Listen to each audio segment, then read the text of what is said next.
Hello, Sharpies. We've got Hey, Anthony everybody. Turner in the Heezy. Hello, Anthony. Thank you for hopping in with the first comment this week, stealing the crown back from Samuel Levant, who has been on top of game for a little while now. You see, this is an all XY chromosome edition of Steel Sharp Steel. I'm Tom Cunningham, I'm Jermaine Taylor. who just did something very confusing on camera for some reason, of which I That am was a unaware. solidarity throw. I Yeah, was I, throwing I into some. understand. Keep your fingers to yourself. So, welcome everybody to this edition of Steel Sharp and Steel. We are both fraternally attired. I've got Oh my God, my I didn't even cardigan. know. I Yeah, had I've no got my idea. cardigan on. I've got my little pendant on, but we are here to talk about Hello Vera, to talk about the exciting topics of the week. People who believe, like Marjorie Taylor Greene, that the Democrats are capable of controlling the weather because Yeah. apparently Jasmine Crockett has the X gene and she is just flying around over Florida and using her powers to manipulate the storm to create problems for Republicans. Lots and lots and lots of stuff going down, but we are in the final days of the campaign. And Yeah. the message that I have for everybody is that we cannot let our feet off the gas. Yeah. There is no guarantee. There are no polls. Polls don't vote, as they say. People vote. And so Yeah. it is important now more than ever before, especially given the complications that Helene and Milton have brought to the table. It is more important than ever to make sure that you are committed to voting. Take advantage of early voting. Please don't wait. Please don't get caught up. Uh, do what you can right now to cast your ballots to make sure that your voices are heard, especially in the states that could really be crucial. If you are watching us in North Carolina, it has never been more critical Yeah. for you to exercise your vote and make sure that you are on top of it because North Carolina, unlike Georgia, North Carolina is a must win for Trump. Yeah. Trump can take Georgia, but if Trump loses North Carolina, 270 is Not in virtually reach. impossible. Yeah. Yep. So obviously, Pennsylvania looks like it is going to be a linchpin state again. We are definitely interested in making sure that folks are on top of game in Pennsylvania. Pennsylvania, Michigan, and Wisconsin are great. North Carolina is a nail. Florida is within reach and a possible pickup. If not for the state's electoral votes, we have Rick Scott to beat on the Senate side. Uh, Georgia is definitely within reach. Our good friend Stacey Abrams is down there accelerating the ground game. There's a whole lot of money, there's a whole lot of energy, and a lot of things are going on that are positive developments. But the most positive development that will impact this race this year in this moment is for you all to express and make sure your voices are heard at the ballot box. You know what they do in Georgia. Yes. Do not wait. Black people, black women especially, don't spend all that time. You know it's going to be humid as hell. Don't spend all that time waiting in line on election day. This is Yeah. not the day to be cute. Verify. I mean, we're frankly outside of the window of registering now. So make sure that you are you're ready. Have your mail-in ballot. Have your drop-off ballot. Walk your ballot to the post office and drop it in a box. Don't even leave it in your mailbox for some wayward mail carrier to try to mess around with it. Go on ahead and get those ballots in. Drive them to the county clerk if you need to, but Yeah. get your ballots in. Jermaine, what is Yes. on your mind today as we start the show?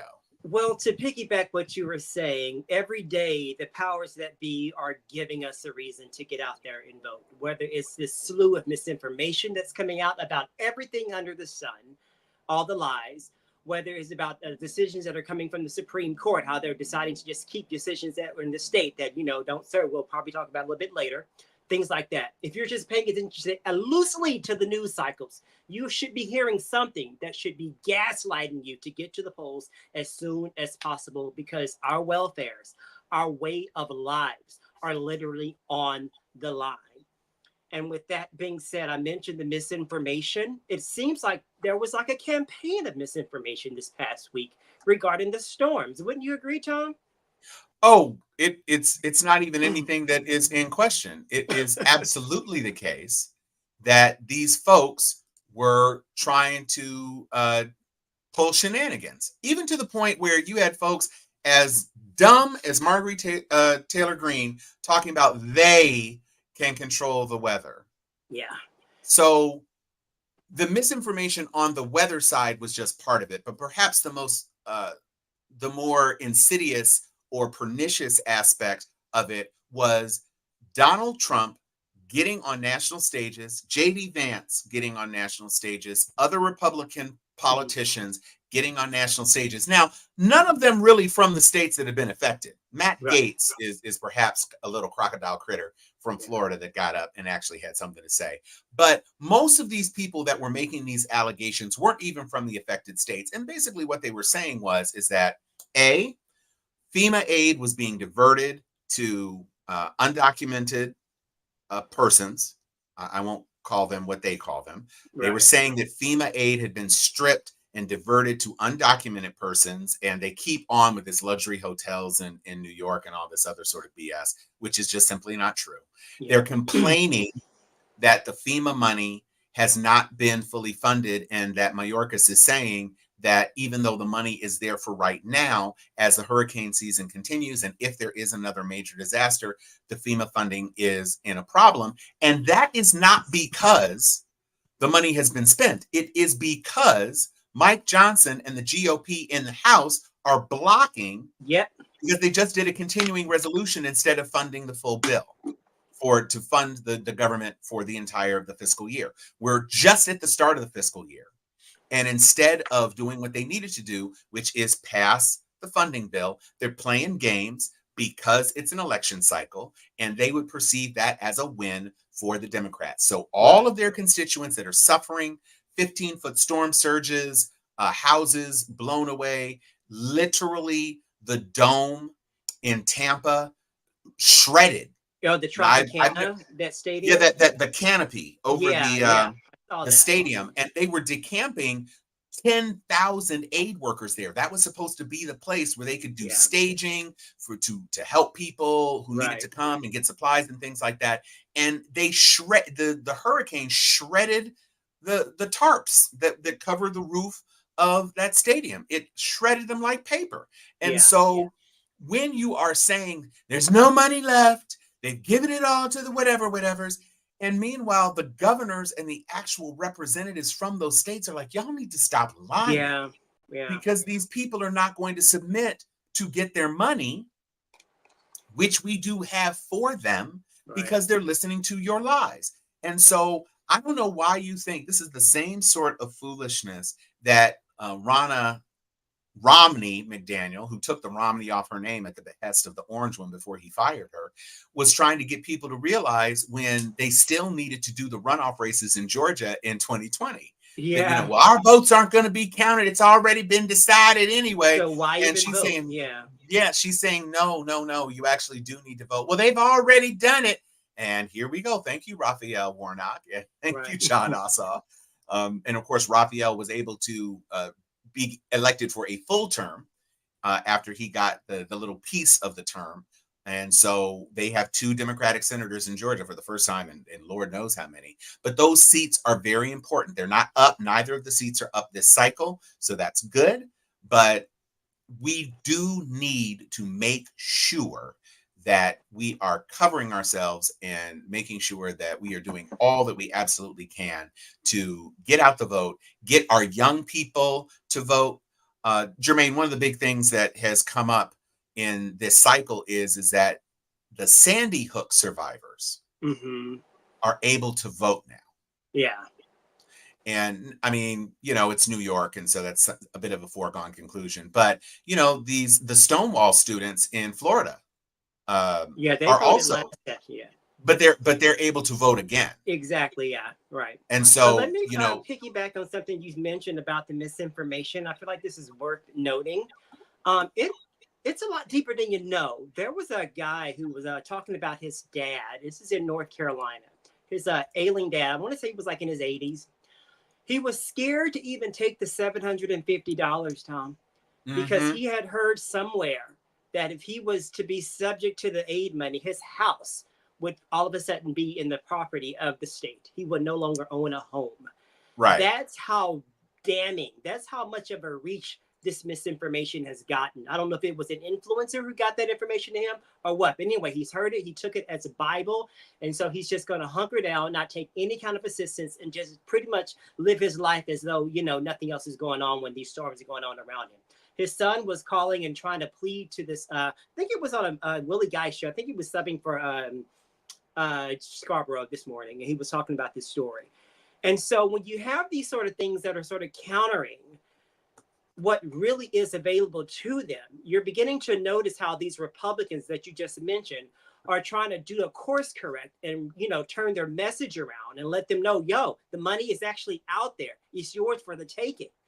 But how do you make them believe something that they've been so pushed to believe the opposite of? You Well, I really mean, can't. and it's a catch-22, right? Yeah. Because now if you get caught out there Mm, uh and saying, even if you say we were wrong, right? yeah. Let's say you tried to take the least injurious reversal. So if you're Donald Trump, you could say it's finally okay, or they finally got their stuff together. Go on ahead and get your Mm, money. But you have allowed these lies to fester. yeah. And to your point, it would take Donald Trump probably handing you an application Right. for you to actually do it. Because even though he does have a strong cult of personality, now it's neighbors telling him. Yeah. And so it's not even just him. It's like, I have a person I went to high school with, and she's talking about, well, I reviewed the paperwork of this guy who got a check and it says XYZ, and literally pointing her to the website Wow. of FEMA that explains 750 is a starter. Yeah. And in fact, they changed it. It used to be like if you were getting a major grant to rebuild or whatever, you actually had to file an SBA loan Oh, application. And this time they've kind of waived that now. But she's saying, well, the $750 is still a loan. Girl, how? yeah. But How is it those a person? It's messages, $750. yeah, what are How you is going to do that with a that? loan? Yeah. That's nothing. That's less than your STEMI check. So you need to really like tamp it down and tone it down and calm it down Right. and really let it go, because what is being done now is endangering Yeah. people. And you can't back away because you've invested so much in that lie. Now that you've invested in that lie, it's impossible for you to really walk it back because Right. you are where you are. Now, a couple of people have mentioned that one of the things that we are taking a look at is that President Obama is actually uh, he is making a speech. He is supporting uh, Kamala Harris in Pennsylvania. So I want to pull that up for a second so that we can watch that and share it with folks.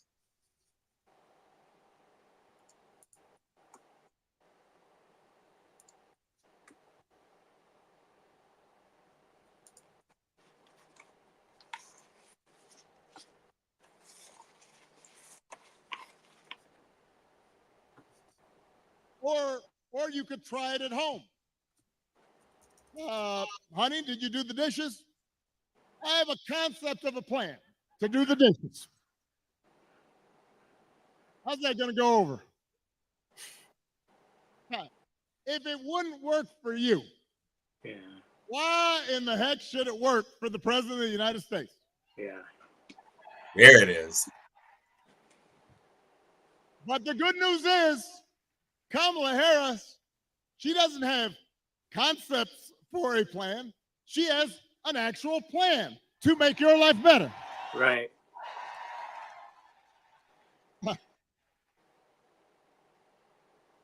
To bring down the cost of things like groceries. She'll go after corporations that are jacking up prices, just like she went after big banks and for-profit colleges when she was an attorney general in California. And believe me, when she does, nobody's going to want to stand in her way.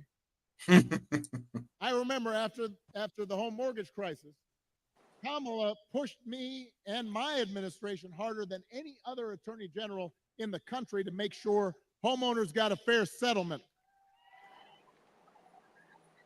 It did not matter that she was pushing a Democratic administration. She was not going to let anybody stop her from winning as much relief as possible for the families who deserved it. And because of the work she did, those families got billions more than they would have otherwise got. That's the kind of president Kamala Harris will be.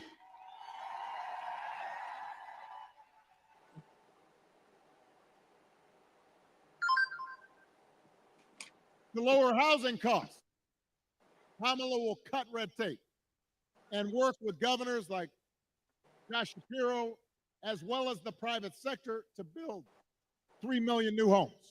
And she'll give first-time home buyers up to $25,000 to help with the down payment. So I'm going to say, I love the fact that President Obama is on the stump and he's doing his thing, and he's doing it in a very folksy, I don't have a tie on and my sleeves are rolled up and I've got a blue shirt. I feel like this is kind of boilerplate. I actually loved him a lot more when he was making jokes at Donald Trump's expense about crowd size, this whole thing. And but he's a star, and so he's in Pennsylvania, and so it's fine. I think it's doing the thing. I think it's a powerful image to see Harris Walls in front of, to see President Obama standing behind a podium that says Harris Walls. I think it is interesting to see how the backdrop is a large American flag, somewhat unadorned, and how instead of having people in risers sitting behind him, they're kind of low and in the pit, kind of as supporting, lifting up his speech and pulling together kind of that very strong messaging. I really do think that I was talking about the issue of the race, and people are, of course, concerned with, how do you feel things are going? What do you see? What do you think is going to happen? And my thing is that I'm encouraged. I mean, of course, I'm glad that polls have her up as opposed to having her down. We'd much rather have the polls up as opposed to down. But I just want to make sure people are not going to be complacent. They're not going to be satisfied. They're not going to, in big states where we know we can run up the vote. It's really in those states where it's possible for an incredible turnout to make a big difference. Right. And even in states that we typically wouldn't consider as being in play, if Texas can run it up, if Florida can run it up, I heard a report that Georgia's, on the last day of voter registration, there was a huge spike, perhaps the largest single-day registration in the history of Georgia. And it was probably us.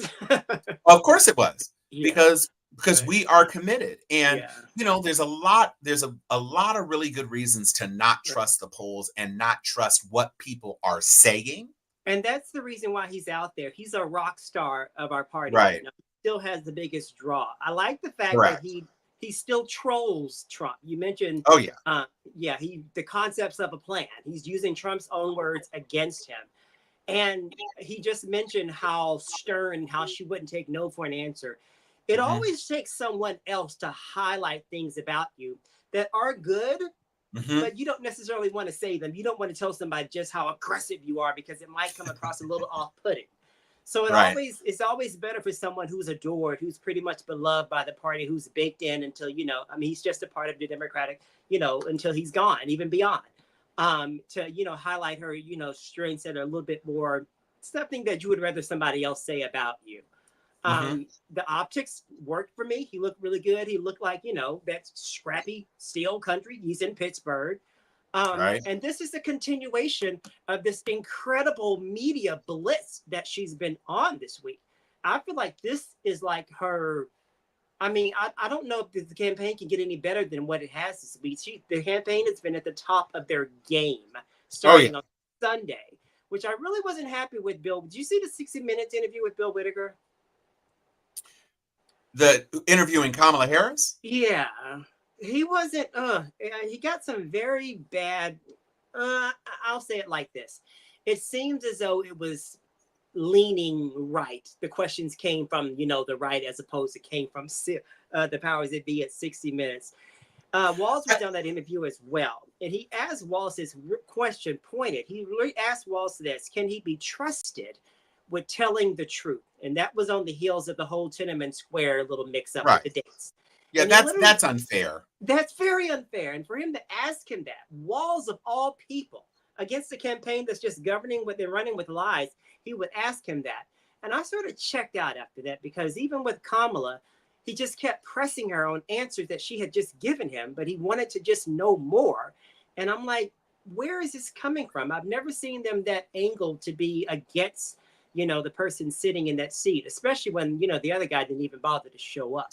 Well, I think a couple of things. First of all, I agree that the optics of this black man pressing Kamala Harris the way that he didn't sit well with me. Not because it's not his job to be a journalist and ask tough questions. It's just, I think the way that he approached it, and especially to your point, when you got Scott Pelley basically dogging and dragging Trump through the woods for catting out, you've got this person. Now, on the flip side of it, as far as I'm concerned, that interview that she did with MSNBC with Rule, Stephanie, that was a light interview. And 60 Minutes is a legitimate, hard-hitting news organization. Now, to the extent that like we said last week, I know Darth Vader blew up Alderaan and is trying to bring the galaxy to heel, but I really don't know that much about Luke Skywalker. When you are a legitimate, straight-ahead news organization, you can't play it like, well, we just know that Trump is not going to work, and so let's just make it easy for you. Let's talk about your home in Oakland and all this other sort of stuff. You want to hear answers. I just think it's dishonest for a major news organization who has been watching the interviews that she has been giving to pretend as though this is the first time she's ever answered any of these questions. To me, it would be a lot more legitimate to say, you've said in the past that this is what your perspective is, or you've said in other interviews that this is what your perspective is on this. Let me ask you something a little bit different. Let me ask you to drill down on some specificity about this. So if you're talking about trying to control price gouging, you said you're going to go after the people who are gouging the prices. What is your mechanism that you would use to bring them to heel? That's perhaps a fair question. You're asking for additional detail, but you're not pretending like everybody wants to know how you're going to bring down the cost of groceries. What are you going to do? And so that's kind of where I am. I think it is important for her to be in the quote unquote boxing ring. There is not an interviewer who is going to really knock her off her game. But I feel like if you ask her to get in the weeds with specifics, Tom, you run the risk of losing the audience. Skim it around, but when you get into those minutiae, those really, really hardcore details, those minds, they're not going for that anyway. And I feel like you just run the risk of just, their minds just wondering and them just hearing just a lot of mouths just blabbering about. Trump spoke for 3 hours today. And they leave. They just get up and leave.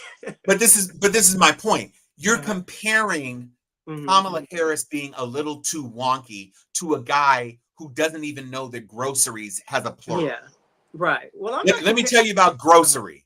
It's a word that your stomach makes when it wants to eat. And grocery is so much more expensive. The grocery bacon costs 742 times than what it did last week. You can't even make a bacon, lettuce, and tomato sandwich because the grocery is too high. Come on, man. Yeah. And for you in the audience, I'm not trying to be a person who's just talking trash about you. We are 26 days away.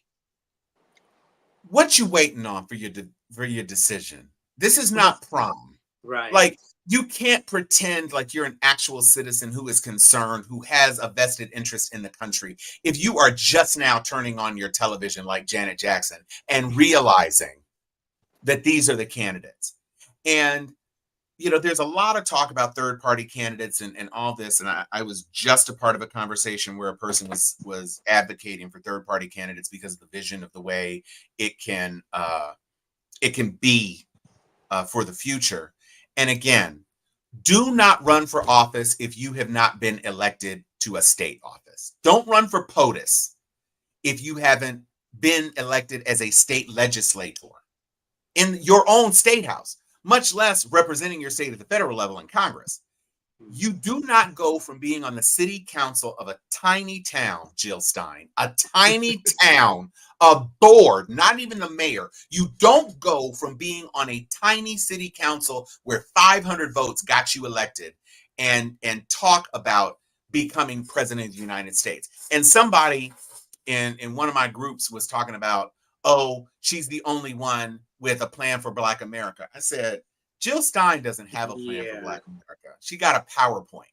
And because she will never be president, you and her can review them slides and slide them around, even in a Google Slides doc, and do whatever you want. But none of that is ever going to be made into action because she will never be POTUS.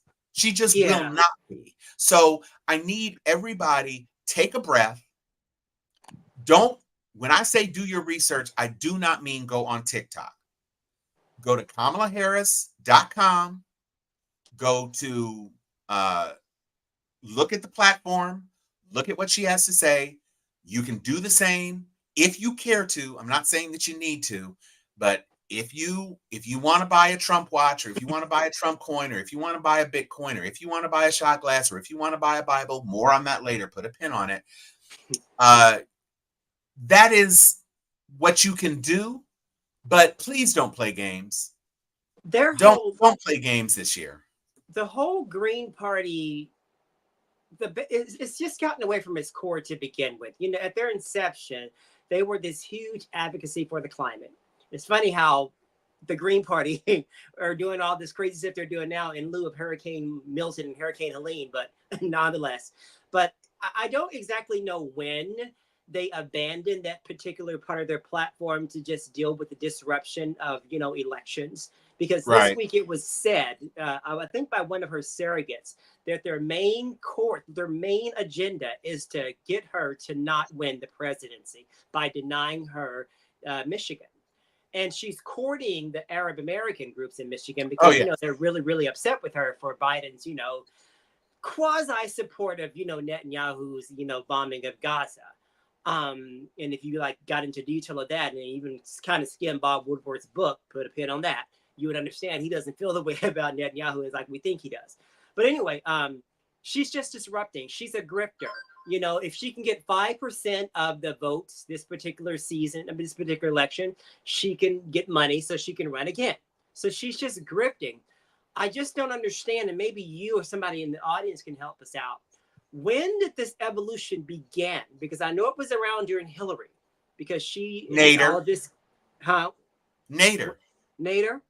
Nader and it all kind of twisted to where they were like. Well, I'm just saying, Nader had run before as a legitimate candidate, right? But when Gore was running against Bush, Nader was the person, and people say, oh, he didn't even win Tennessee, blah, blah, blah, blah, blah, whatever. The point is that Nader had 35-something thousand votes in Florida. Okay. And without question, those votes would have otherwise gone to Gore. Sure. And Gore ended up losing by 500-something votes. Yeah. Actually winning by 500 votes, but losing, before whatever. When they finally did all the counts, Gore actually was ahead, and so Gore would have been. But because of January 6th and all the other sort of stuff, he conceded. So Ralph Nader was a spoiler. The ability to topple a president, even one that gave us a president who almost destroyed the entire world economy, George Bush, who resulted in the greatest terrorist attack on domestic soil in the modern era, George W. Bush. That was not enough. Nader basically backed out, but then Jill Stein stepped in. And to hear her explicitly say that you're trying to deny her Michigan, listen, Arabs, Muslims in Michigan, I need you to consider a couple of things. You know that Jill Stein can't win. And you know that Kamala Harris is calling for a ceasefire and a Right. two-state solution. Donald Trump is calling for Gaza to be flattened because Donald Trump is trying to say that Gaza could be rebuilt into the Middle Eastern Mediterranean shore. Right. And Some resort. so much valuable property. They had the best beaches and all of this. So literally, you have a binary choice. Jill Stein is not going to be president.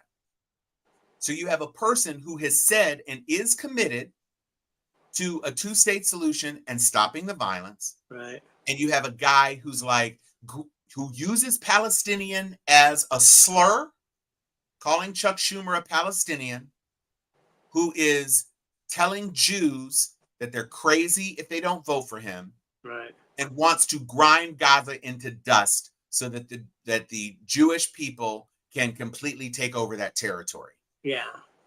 You are playing games with Palestine in a way that Kamala Harris is not.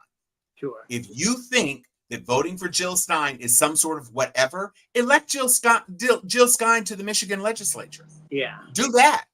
Have Jill Stein move to Detroit or move to Dearborn and become mayor of Dearborn and see what she does in Dearborn for you.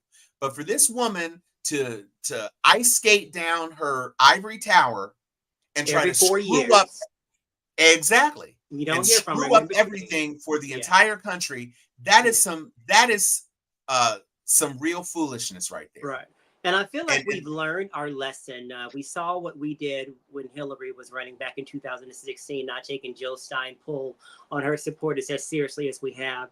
And I feel like there's a counter to the people that we are galvanizing. But at the same time, what she's doing with this Muslim base that she's been able to coalesce is just playing on their emotions, telling them something that really isn't going to really happen. I don't understand why they can't put this much smoke on the Republican Party as opposed to us, as if, we have the magic keys to freedom and all of a sudden just making everything, a kumbaya over there in Israel and Gaza. So It's just a very interesting thing how they're easily so manipulated by her, and how, and they've just gotten away from their core. They have nothing to do with, the whole advocacy for the climate. Even if they just look at what Governor Walz has done in Minnesota for the climate, they might be a little bit more tempered. But it's all about, the tearing down of the Democratic strongholds just so they can make a statement. And I have to know that they would understand just how dire straits their lives would be if the other administration got in. I have to know that they understand that.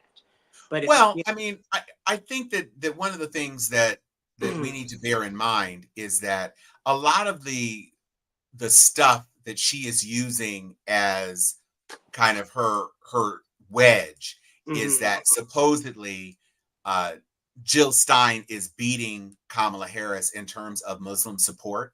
But when you drill down into the actual survey, it was just over 1,000 people polled, right? And they were almost tied, which means they were within the margin of error. And there were as many people undecided on their support. Yeah.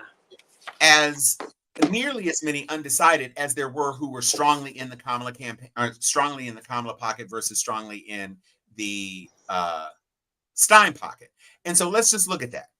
You had 26.3 and like 27.1. Okay. So Stein was up. Again, with 1,000 people being participated and interviewed, that's well within the margin of error. So that means it's essentially a tie. You've got 16% that are undecided. So those 16% plus Kamala's 26% would overwhelm Stein. Yeah. And not to be funny, but in Michigan, although there are lots of Muslim voters, and if you feel that ambivalent about things, I would just say don't vote for Stein. If you're gonna stay home, then stay home, but don't steal a vote that you normally would put toward a candidate who has a better vested interest in your philosophy than voting for someone who can't possibly win and therefore can't do anything for you. But in context because we do have the electoral college, those few people that she can peel off to vote for Stein might I know her popularity is, pretty much outweighing Trump in Michigan, but because we do have the electoral college, he could still possibly pull that off as a result of their efforts. And that right there is the worry, the anxiety, the rub. No, I understand what the worry and anxiety is. I do. Yeah. And I'm not saying it's not legitimate. All I'm Right. saying is that two things. One, black folks in Detroit, More you ain't got to let Muslims. that be the case. Yeah, exactly. Yeah. I mean, Because black the women, articles frame it like there's more Muslims and then more black people, and we just know that ain't that's true. not true. That's true in Dearborn, perhaps. Yeah, And yeah. actually probably not even true in Dearborn. Yeah. But I'm not saying there aren't significant numbers, and I'm not Yeah. saying there aren't enough numbers if every Muslim person voted, and every Muslim person voted against Kamala Harris and Yeah. voted for Stein, that it wouldn't have an impact. I am not saying that at all. I'm not trying to disparage their power. I'm just saying, if you're being reasonable and want a solution, neither candidate, if you want a solution that protects Palestine, that guarantees protection for Palestine, you are right that no candidate can do that, Yeah. including Jill Stein, because Jill Stein won't be elected. So no candidate can do that. So you're left now with two.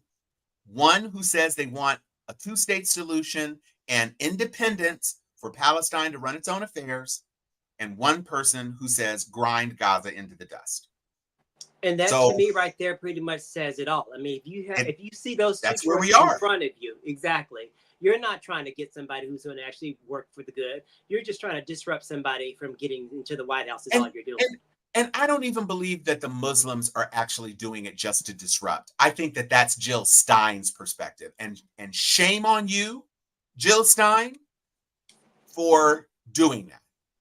You would think that what she saw with Trump being in office would have been enough to just get her to just take, the foot off the gas with that.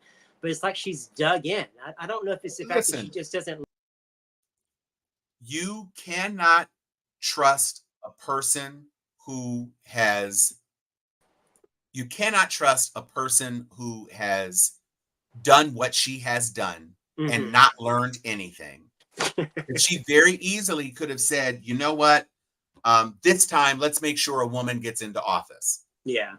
And I know that this, because the other things about the Green and the economy and the traditional things that the Greens have been about, she's kind of backdoored them to focus on Palestine, to your point, particularly to calve off this important constituency in Michigan. I don't think it's going to work. And so to make sure that it doesn't work, we just need to make sure all you black folks in Detroit, all you black folks in Oakland County, in the surrounding counties, everywhere, all of you Teamsters, all of you union workers, you UAW workers, you all need to mobilize. You just need to make sure that you are not only carrying yourself, that you're carrying your union brother, your union sister, AKAs. I bet you what, it's going to be more AKAs in Michigan voting than Muslims. You better know it. The whole D9 organization. Let's get that straight. Yeah. So, this is a real chance and a real moment. And I pray to God that folks make the right decision. Pivoting now on the issue of God, let's talk about two things related to Trump and his Bibles. First off, the Oklahoma chair of the school board for the state, they somehow have created a rule as far as I'm concerned, in direct contravention of the separation of church and state, that every classroom in Oklahoma needs to have a Bible in it. Yeah. Now, that's 55,000 Bibles. So this clown says, we're going to do an RFP. So every Bible manufacturer who fulfills these guidelines will be eligible for consideration for Bible purchases for our schools in the great state of Oklahoma. Oklahoma, where the Bible sits inside your schools. So he says it has to be the King James Version. Okay, check. Yeah. I don't know that that's the translation that I would go to as a Catholic. It is definitely not the translation I would go with, but okay. King James, because y'all like thous and these and theys and thys.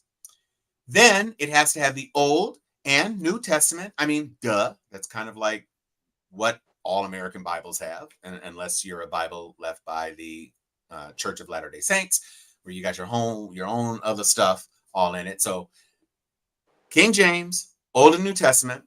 And then just like a lot of Bibles, you want a leather or leather-like cover. So, okay, that's reasonable, I guess. I mean, I don't know why it would make a difference for school kids who really aren't going to be reading it independently. It's just going to be taught, but whatever.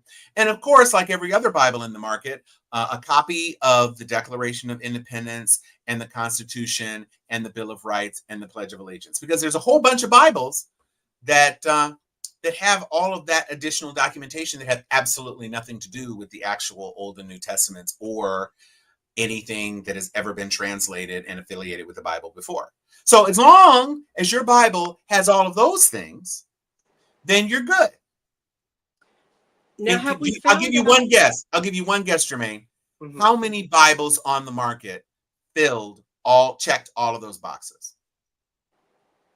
Trump's Bibles. One Bible. One Bible. And those Bibles, of course, are $59 a piece. Now, Yeah. Audience, you can tell me how much is an average Bible on Amazon? Just Who's actually buying handheld Bibles to begin with? But continue. Well, but I'm just saying we're beyond that point because the people, they done already said we finna do this. Right. So on Amazon.com right now, it was Prime Day yesterday, on my birthday, and the day after my birthday. But I see the best seller on Amazon. This is the best seller. It is a black Bible. I would say it looks leather-ish. I can't say that it's absolutely leather. Of course, the Trump Bible is not leather either. This costs $5. So if you had $5 times 55,000 Bibles, that equals $275,000. Yeah. Okay. $275,000. That is, to me, I mean, aside from the fact that it shouldn't be purchased, that's not absolutely a deal breaker. That doesn't sound like something for me to lose very much sleep over. On the other hand, 55,000 Bibles times $60 is $3.3 million. Yeah. Well, and that's a problem for me. You have to know there's something nefarious about this to begin with. This is the same superintendent of schools there in Oklahoma who got in trouble because he was using some of the government money for his own personal use back in the day. And yeah, he did. So my first thing when I first heard about this story, I was started digging about it. I just assumed that there was just some sort of back end deal that he was going to get out of it, since it was, directly, these are Trump's Bibles, he's pretty much carrying the water for Trump. So I just assumed that it was a grift on his part anyway. Do we know that it got passed for real, or is it still like in? Oh no, he got caught up, and so they had to change the RFP because now, instead of the declaration, all of the American governmental documents, instead of those being bound, they just have to be bundled with it. Because of course, it's not possible for a school to have its own copy of the Declaration of Independence and Constitution posted on the wall in a classroom. It's got to be with the Bible. So they immediately, he got trashed for that. But here's the coup de grace. That's only part one. That is a scandal, but that's not the scandal. Because with all of his posturing and discussion about jobs in America and all these sorts of things and everything and this and that and this and so and yada, yada, yada. Guess where the Trump Bible, the God Bless America Bible, guess where the God Bless America Trump Bible, the only Bible endorsed by Trump, the one I have in my house because we use it never. Yeah. Where do you think those Bibles are manufactured? Can you scroll down? Because I'm pretty sure it's somewhere embossed on there. China. Made in China. They're made in China. Yeah. And get this, because when you do customs on these Bibles, so all the Bibles that were shipped, the 150,000 Bibles or 105,000 Bibles, whatever it was, in that first shipment that came through in March when he first started hawking them and advertising them, $3 each. So we're talking about polyurethane leather as opposed to real leather. Oh no, it was never real leather. But look at this. After July 13th, they stamped some of the pre-existing stock. Donald J. Trump, 45th president of the United States of America, the day God intervened, July 13th, 2024. You got to give it to his marketing. You have to give it to him because he is going to make sure that his name is just about on everything that he has the smallest thing to do with. The day God intervened, that was the assassination attempt day. Yeah. And they just took the unsold Bible stock and stamped that on it. Yeah. Literally, the customs information from China, from the manufacturer, as it was coming into custom, that the purchase price of the Bibles is $3 each, and he's selling them for $59. $60. That is a markup of $57. Now, we don't know how much Lee Greenwood, because it was originally Lee Greenwood's Bible, and then Trump got on it. We don't know what the licensing is. We don't know what the per Bible grift is on it. We just know that there is a per Bible grift. Yeah. And to have that particular item of all of the things he's being grifty about, for that particular thing to be printed, if it were printed in the United States, I could almost believe that $60 is what you'd have to pay. I mean, that's still way more than it would actually cost. But at least if you could say it was made in America by Christian hands that were hand tooling the fake leather and hand scribing the Constitution with the original all of that.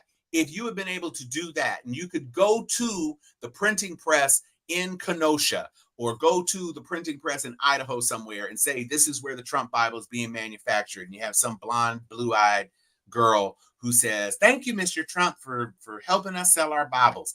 That would be one thing. You just sent the printing to China. Yeah. You don't even know, I bet you don't even know if they have the correct full text of the Constitution in there. But those aren't deal breakers for his base, dude. Because it has his name. They didn't know. They didn't know. Yeah. And I tell you right now. But knowing is still not a deal breaker. You know, his name knowing is not. He pushed it. Knowing is not a deal breaker for the base, but there are some people who bought that Bible, and now that they know it was printed in China, and they now know it cost him $3 to print it, there are going to be some people who are like, man. And that's when the acrobatics and the mental gymnastics and justification would enter. You know, they find themselves bending over backwards to justify things that they once believed against. They just do. And they'll continue to do for this. It's a hijacking of the whole Christian principles thing that they're like running with. It's a lot pretty much baked into this. And the fact that he has people on the state level that are willing to go in cahoots with him lets us know just how entrenched these people really are with this man. It knows no bounds. That's why after the 5th, we're not going to even know who won, because they're just going to refuse it. And it's going to be fucking mayhem for the next 72 hours, even afterwards. Well, I mean, but that's how it. Go ahead. Let's remember, it wasn't over in 2020 either. But we felt better. At least I did. When I stayed up late that night and saw those returns coming in from those swing states like Michigan and Wisconsin, I was at ease because I saw that for some reason, I accepted that we had legitimately won the race that night. I was doing well, first of all, we're still a month away, Jermaine. Don't be upset a month before any of the votes have been tabulated. Talk about, I don't feel comfortable right now. We ain't even seen nothing yet. I'm just worried about the backlash because I was literally producing a live stream cast in coordination with BET during the 2020 election. And by the time we had to cut off, it was clear that there was not going to be an answer on election night. And what time was And that? Well, we shut off. We were in DC doing it. Oh, And so I think we shut off maybe around 11 o'clock or 11:30 because we were waiting on California, we were waiting on the West Coast right. to get there for their things to close and for people to call the races and all that other sort of stuff. So Arizona was definitely kind of like a pleasant surprise. Arizona was good when Fox called it for Arizona, but there was still lots of stuff going on and this, that, and the third. And Georgia, I think, was super duper close. And so, obviously they did 3 full recounts before that. And so that was, is that you? Yeah, I'm sorry. Because that's the 7th time. It's not. I It thought is. I turned off my notifications. Yeah, I've been It's counting. that. So I don't doubt that there is going to be some chicanery. However, Yeah. I feel, at least right now, because what I'm embracing is the AKA of it all. I'm embracing the Black women of it all. I'm embracing that there are some Black men who probably can't bring themselves to vote for Kamala on that whole FBA foolishness, but I don't think they're going to vote for Trump because Trump is not talking about reparations, and notifications turned off means turned off. I did. Uh-huh. I That's what you wish. said last time. So I feel that I'm going to be looking for North Carolina because North Carolina is the East Coast state that, to me, holds the linchpin. I'm going to be looking at North Carolina. I'm going to be looking at Pennsylvania. If North Carolina and Pennsylvania go the way I expect them to go, then I will breathe easier. And if it's tight in Florida, I'll be looking at Senate races in Florida. I will be looking at Senate races in Texas. I'll be looking at Senate races. Arizona, I mean, it looks like Gallego pretty much has it in the bag. I don't think that Kerry Lake has really melted down. So I don't Yeah, really that think debate that's an last night, issue. it tanked her. She was horrible. I No. watched, got little snippets of it. She just couldn't answer one question with a Strap straight face. strap your Glocks? Yeah, she was like Come on, ma'am. all kind of things. But I And trying will to say say, she ain't really Black. She she Black. You Black, Carrie. but no We'll one get you a ever, plate. when people talk about, these coalitions that are behind her, you mentioned the Black women, Black men, and, another group that you mentioned, but no one ever people fail to mention Gen Z and just how much of a strong base that they have. I mean, they were the ones that were initially, the excitement was sort of built around them. The whole TikTok sensation and making her famous, online, that was all Mhm. as a result of Gen Z.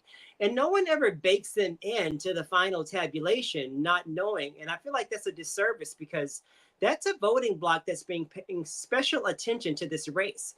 They're the ones that asked for another candidate besides Biden because they needed to feel inspired.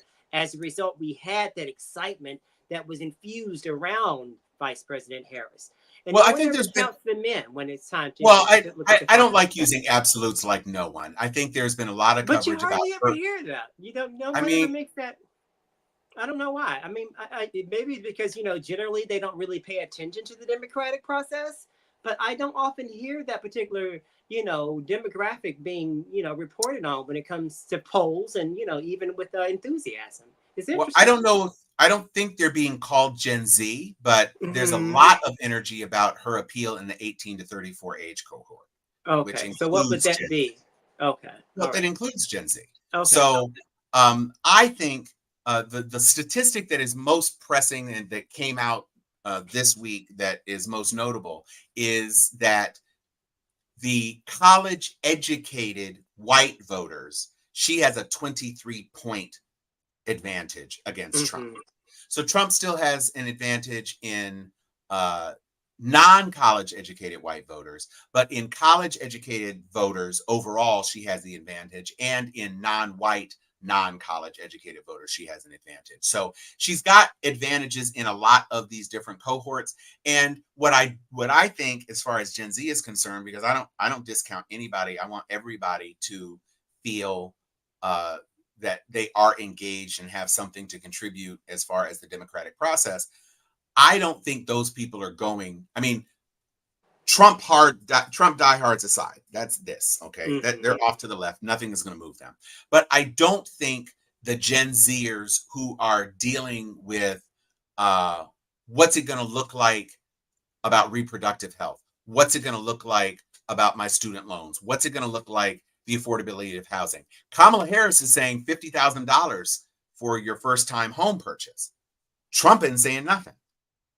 Trump is talking about no taxes on tips. Some of these Gen Zers are still working in tips economy things, but a lot of them are more concerned with paying off their student debt, figuring out how they're going to rent a place or buy a place or move out of their parents' house so that they can kind of stand on their own. There are lots of things that the Harris-Walz ticket are talking about that I think naturally resonate with them. And I don't think they're lost. I think the whole social media strategy that the Harris campaign is killing the game on is very much targeted at Gen Z, Gen Alpha. And that's true, but I'm saying in the reporting, they're not being highlighted. You don't ever hear them specifically like you hear other groups. You hear more about undecideds. You hear more about white men, but you don't ever hear about that particular demographic. That's a sizable portion of her base. The sizable portion of why where she is today. And if the news reporting voted, then I guess I would be more concerned. I don't know that population is like, oh well, nobody said. But they're going to make the difference, in my opinion. I do. Okay, but why would lack of news coverage dissuade them from voting? Well, I'm not saying that. I'm just saying this. You're just not hearing about it. As if the press just minimizes them when they are actually contributing a lot more than what we're hearing, and that kind of rubs me a little bit. It's not going to even sway them, but you just never hear them factored in the overall pie. That's all I'm saying. Yeah. And I just, for whatever reason, you just don't. Maybe because, traditionally they just don't count on them to come to the polls or whatever. But to that point, she is still zoning in on that particular part of her, her base, her supporters. She absolutely is. What was that? Call Her Daddy, the podcast yes. that she did this week. Yep. That was a strong nod to that. Particularly women for the most part. Now I want to say white women because I'd never heard of that. And when I started researching it, that lady has a huge following. Yeah, and she does. Feel like they're right there in the middle. They probably split between lean right and lean left. And I feel I think they definitely lean women. Mm-hmm. And my biggest takeaway from that whole interview was they talked about Sarah Huckabee Sanders talking about how her kids make her humble and how she disparaged Kamala Harris for not having biological children. And I thought she had a pitch perfect response, which was there's a whole lot of women out there who aren't looking to be humble. Right. There's a whole lot of women out there. You can't always define, the white woman vote where she can lean liberal socially, fiscally, she could lean the other way. And you just never know what mindset she's going to take to the polls. And right. So I was trying to finish my point. Well, go ahead. So what these women, some of whom have been categorized as childless cat ladies, some of whom are women who have children, but don't have children because they were looking for somebody to make them feel humble. She gave a message of empowerment to women generally. Every woman is not going to vote for Kamala Harris. We know that there are plenty of women, especially older white Southern women, who are in the tank for Trump.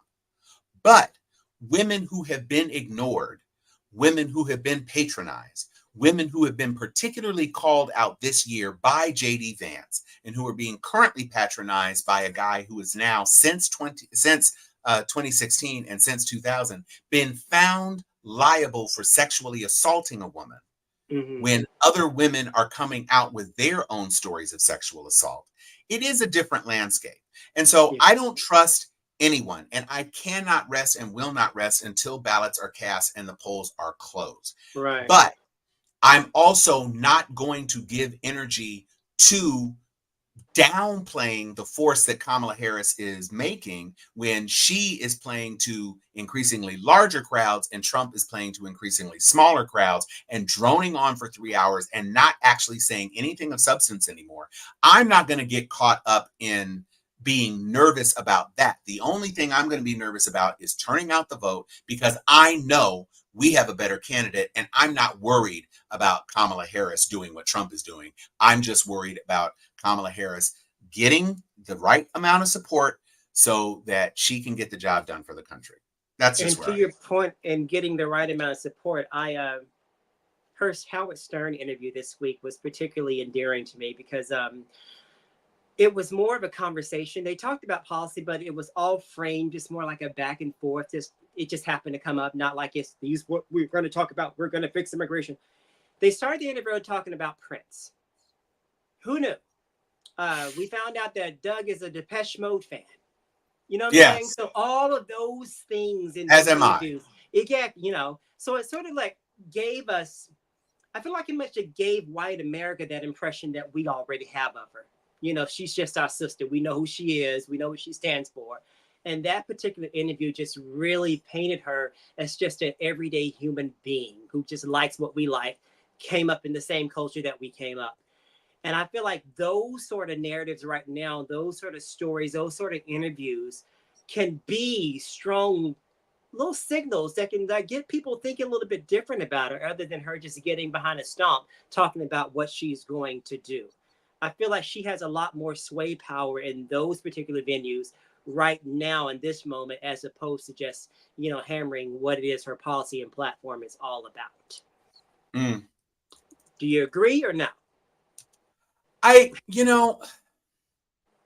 Because we know what she wants to do already.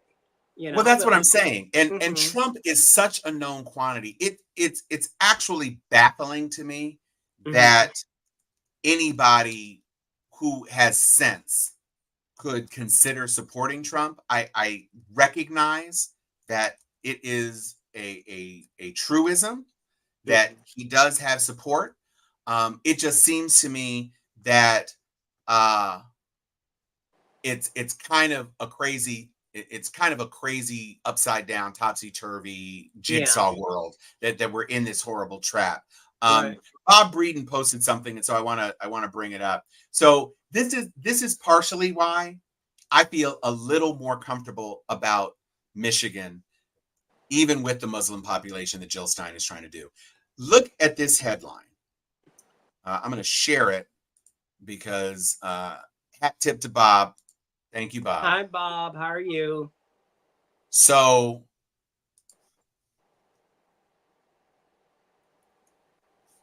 let's do this. Add to stage. Trump says the U.S. will be like Detroit if Harris wins, and didn't mean it as a compliment. Look, this is exactly what you don't do in Motown. He says Republican former President Donald Trump, speaking Thursday to the Detroit Economic Club at the Motor City Casino, bashed Michigan's largest city at a time when longtime residents and many national commentators alike consider Detroit to be on an upswing. In a long rambling speech, Trump went in on at length about the threat he believes is posed to the U.S. if Vice President Kamala Harris, the Democratic nominee, is elected in the November 5th general election. At one point, after talking about trade, he veered into comments about the U.S. and its alliance with European countries and NATO and what they contribute to the group.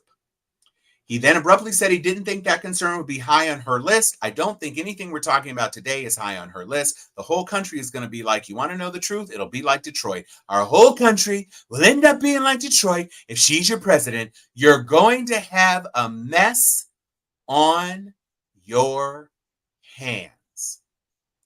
And he specifically said Detroit. Why? Because it's a Detroit. blue city. Detroit. So it's pretty much par for the course. And we will revolt against that and show up in defense of that statement there. But it's not like it's alarming. It's pretty much on brand for him to say something like that. I often worry about the couch. I don't worry about the people getting up, those that are going to vote. I just worry about those who just aren't swayed one way or the other. And I feel like there's still a significant number of those who might make the difference in states like Michigan, to be honest. Yeah, you know what? I really don't. It's difficult for me to take you seriously. What do you mean? Not you. Oh, okay. A voter. It's very difficult for me to take a voter seriously if they do not feel that they have a decision at this point. Yeah. About these candidates. It's been, even from the start of the race, even if you said, well, Kamala is, except for the Palestinians, if you were going to say, well, Kamala is a continuation of Biden's campaign ideals. So if you wanted to vote for Biden, then it should be very easy for you to vote for Kamala. If you wanted to vote for Trump, then you're still voting for Trump. On the other hand, we got rid or the candidate that we had who was facing problems with mental acuity and age has removed himself from the race. Their candidate who has problems with mental acuity and age is getting worse. Yeah. He's just completely melting down. And they don't appear to have a problem with that. Yes, there's some misogyny in there. Yes, there's some racism in there. Yes, there's some tribalism in there. Yes, there's some xenophobia in there. But at the end of the day, y'all know he's not going to make it. He's not a well person. No. And you hear it because he's freaking like slurring just about every speech he gives nowadays. You can't hardly understand a lot of the rambling, especially towards the end. He's barely even making it through it. Grocery. That's all I covfefe and grocery. Do you buy your covfefe with your grocery? But this country is still wrestling with the idea of letting go of a white man in power. And that's across all demos. You know, it even took my grandmother some time to get her head around that a black man could be president. You know, it's just what the conditioning of this country has given us. And I would argue that a lot of that is baked into this moment right now. You know, you have a black woman and a white man, and they're just traditionally used to seeing a white man in certain circles, and certain positions, and they just can't divorce themselves from it. I mean, as different as they are, the black Asian lady is just giving them pause. If you don't want to vote for Kamala Harris and you don't want to vote for Trump, then stay home. I don't have a problem with you staying home. I don't need the numbers to be as big as they were. I want you to live with yourself if Trump comes into office. But if you are that misogynist that you just can't get over it, then stay home. But don't cast a vote for Trump because you fear that Kamala Harris is a woman. How are you feeling? Leave it to people who have sense then. I'm noticing that she's gearing a lot of her policies a little bit center right. And I don't know if it's because of the influence of the Cheneys and all this stuff is just making me see it that way. But I feel like she's moving a little bit center right with some of the things, the way that she's approaching some of the things she wants to do. Do you think that's going to end up like biting her a little bit towards the end? Or is she playing to an audience that Trump is actually abandoning him? I disagree that she is hewing center right.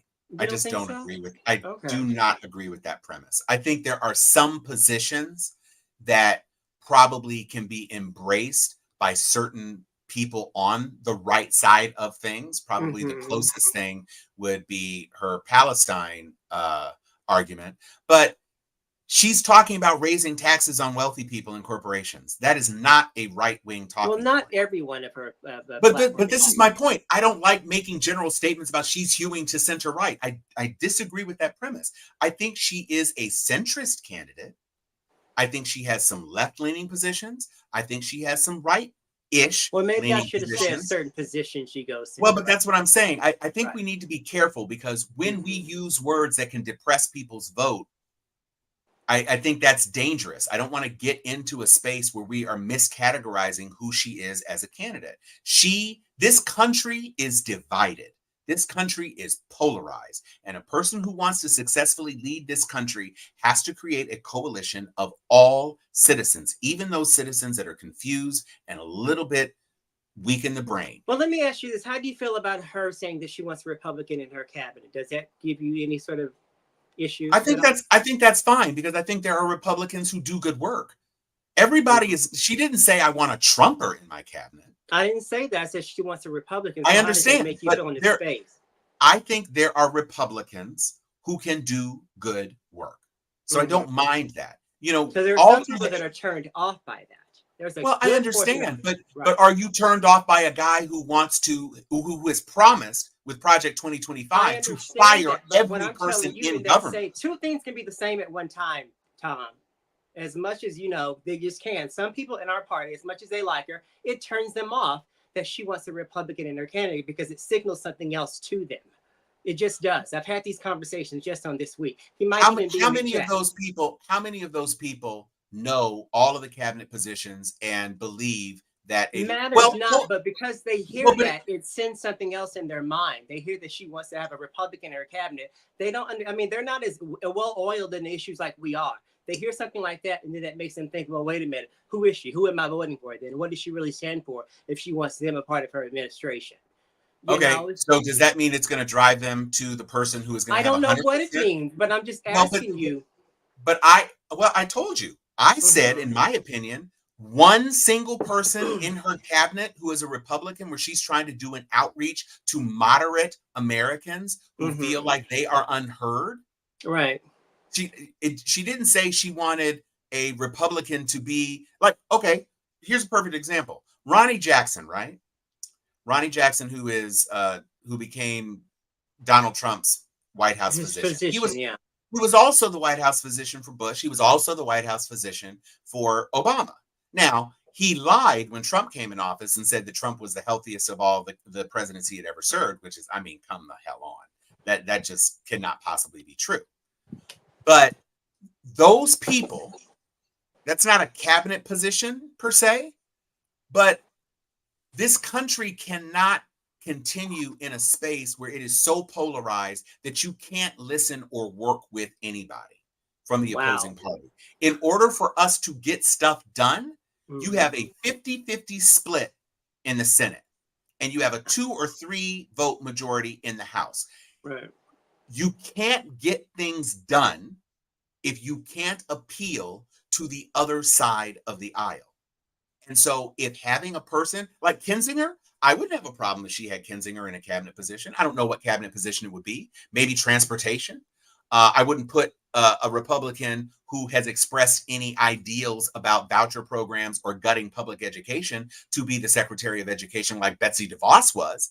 Betsy DeVos was a person who is trying to destroy public, or was trying to destroy public education when that was her cabinet position. Louis DeJoy, who is trying to screw up the U.S. Postal Service's Postmaster General. That's a person who she can't get rid of him, because that's you can't get rid of him yet because his term is, his term is what his term is. But the point is, if you are saying, if you are a Democrat who feels that there is no place in government for anybody who is not a Democrat, you're not that different from the Republicans who are saying we want to fire everybody to make sure that they're on GOP doxology. You're just not that different. And so I think it makes sense. She is a prosecutor. She served in a liberal state, but she also was on the prosecution side.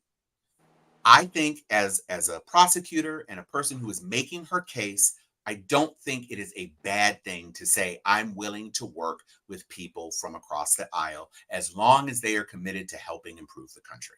Right. I don't think that's a deal. It's not a deal breaker for me because, we are going to have to reach across and make some things work. If we can't make them work, it's going to be gridlock. People talk about, well, Obama had a supermajority. Blah, blah, blah. He had a supermajority for less than a year because Ted Kennedy had brain cancer or whatever it was. Joe Lieberman was an independent who was caucusing with us. Bernie Sanders was an independent who was caucusing with us. We did not have a rock solid supermajority, especially since Lieberman was in the pocket of the insurance companies in Connecticut. And we needed all 60 votes to get the ACA. And he put all of his backing behind that. We wrestled that one thing out. And then he got gutted in the midterms and we lost the supermajority and everything else went to shit in terms of his agenda. And so I am not willing to play games. And a person who is I don't know who I'm voting for because she said she wanted a person in her cabinet who was a Republican. It's just difficult for me to effectively engage with a person who would take that narrow a view in as serious. Well, you have those people out there that do take narrow views. In the beginning, people had problems with Kamala because she was a prosecutor. My own brother was in the system. And it took me until like a month ago to really get him to understand what kind of prosecutor she was and destroy a lot of the myths out there. But when he heard prosecutor and Kamala Harris, he immediately went to his dark place to where he was at the freaking knee of a prosecutor who was trying to send him down the river. So but not him, but not her. People, huh? But not her. That she was a prosecutor, and that's what he automatically went to. So you have to be able to give people the peace and the grace to rebrand them as to how they want these people to be in these positions, as opposed to just thinking, well, it's for the greater good. Well, no, they have trauma attached to those people. Liz Cheney voted with Trump 93% of the time, but if it were not for January 6th, she wouldn't even be, on there. So you have to give people So some she time changed. to just pretty much retrain their minds as to who these people are and what they're doing in this account, as opposed to what they've done that we didn't like. Well, but Liz Cheney wasn't the person that she particularly mentioned. I think if she were to mention Liz Cheney or Dick Cheney, that would be problematic for me. Right. But to say a Republican, there's all kinds of Republicans. There are Republicans in swing districts who might as well be Democrats. You don't think she made a backdoor deal to be in her cabinet with her agreeing to go out on the campaign trail? You don't think Liz that Cheney? was a part of it? Yeah. You don't think not for Wyoming, I don't. If you're going to make a deal with somebody who can give you a state. Ain't nobody worried about Wyoming. But Liz Cheney is a figurehead in the Republican Party. I'm sure she's going to deliver. She's less of a figurehead than she was, and she's from Wyoming. So Liz Cheney is out there on the trail, and Liz Cheney is a hard, dyed-in-the-wool white woman who, if there are some Trump white women who dislike Trump enough to follow her lead, I think it's a lot. Well, I don't know how many there are. She got voted out of office by Trumpers. Let's be clear about that. They threw her over immediately.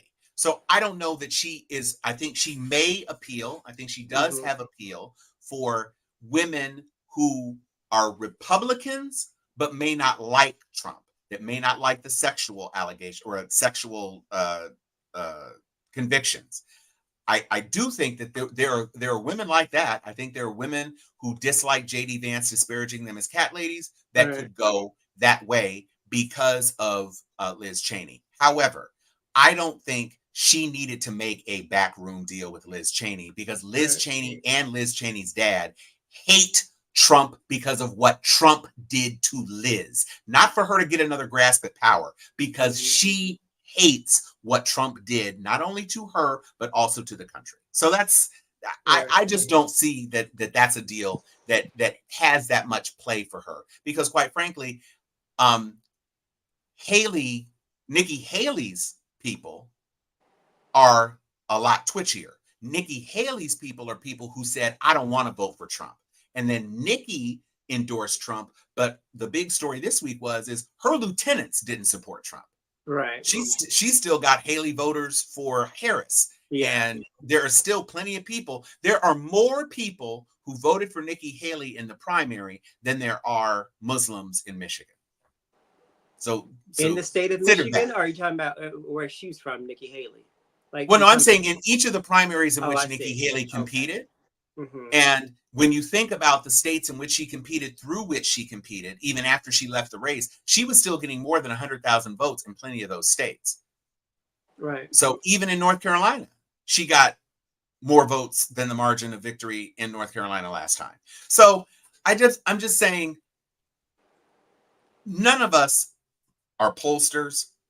None of us are, I guess we're playing prognosticators, but I just want everybody to focus on what we can achieve. What we can achieve is turning out the vote. What we can achieve is making people aware. What we can achieve is answering questions and not sowing doubts.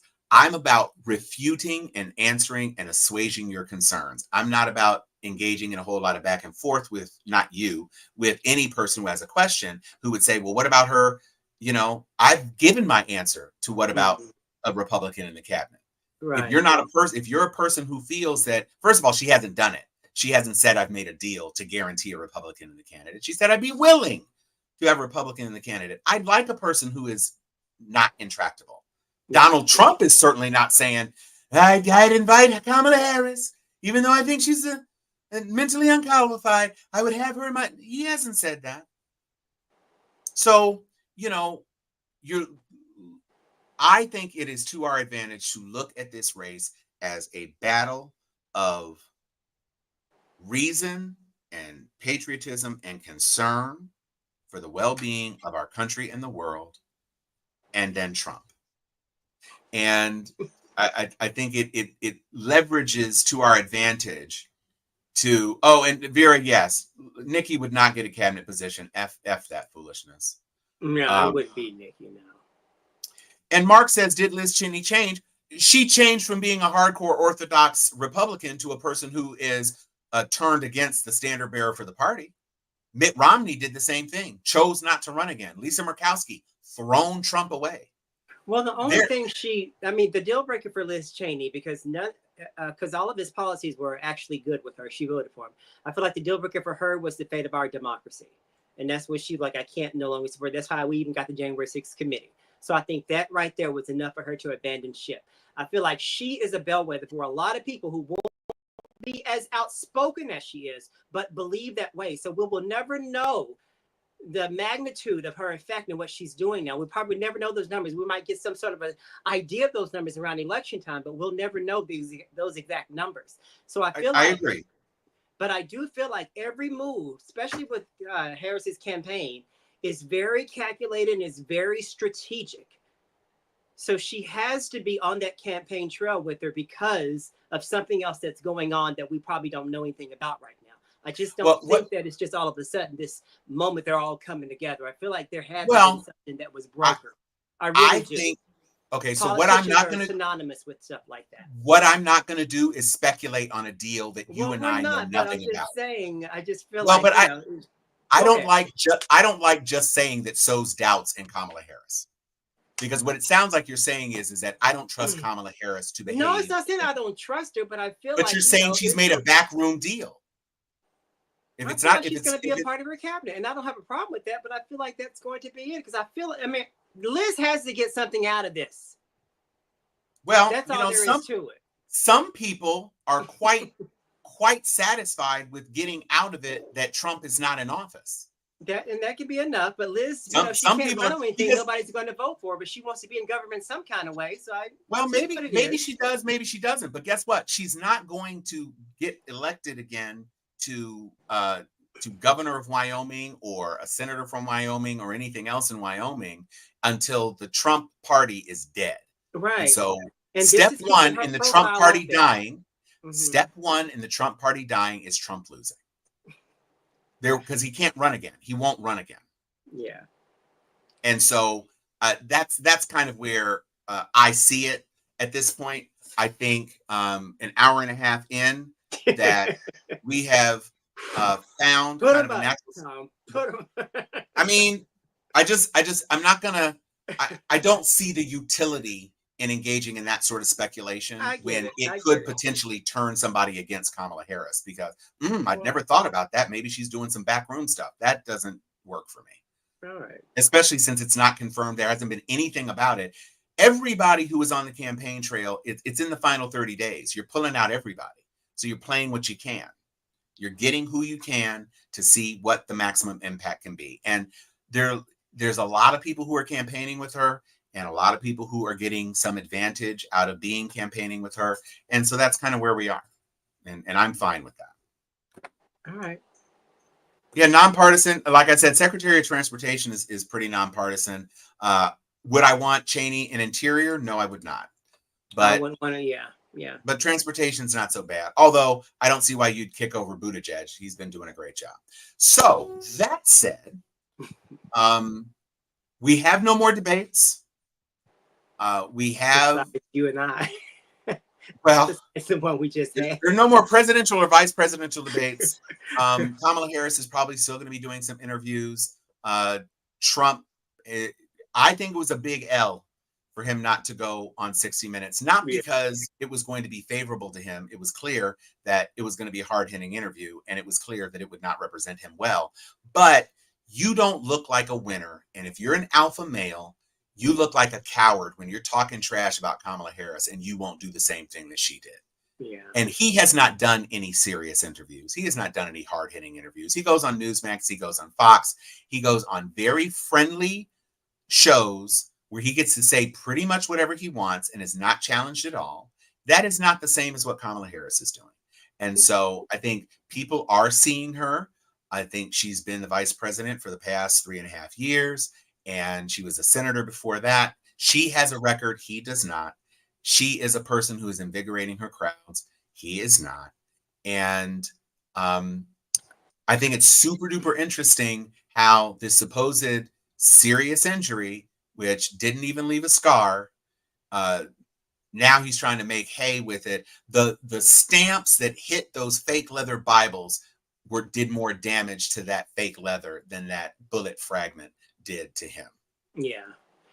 So I think it is inevitable. He's going to get votes. Obviously, he's going to get votes. He got a ton of votes last time. But in my spirit, I am claiming a victory that I was not as certain for when Hillary Clinton was running. As am I. And the fact that he's already been beaten once is a good bellwether for me. I feel like misinformation and lies are beginning to have an even shorter shelf life, more so than ever.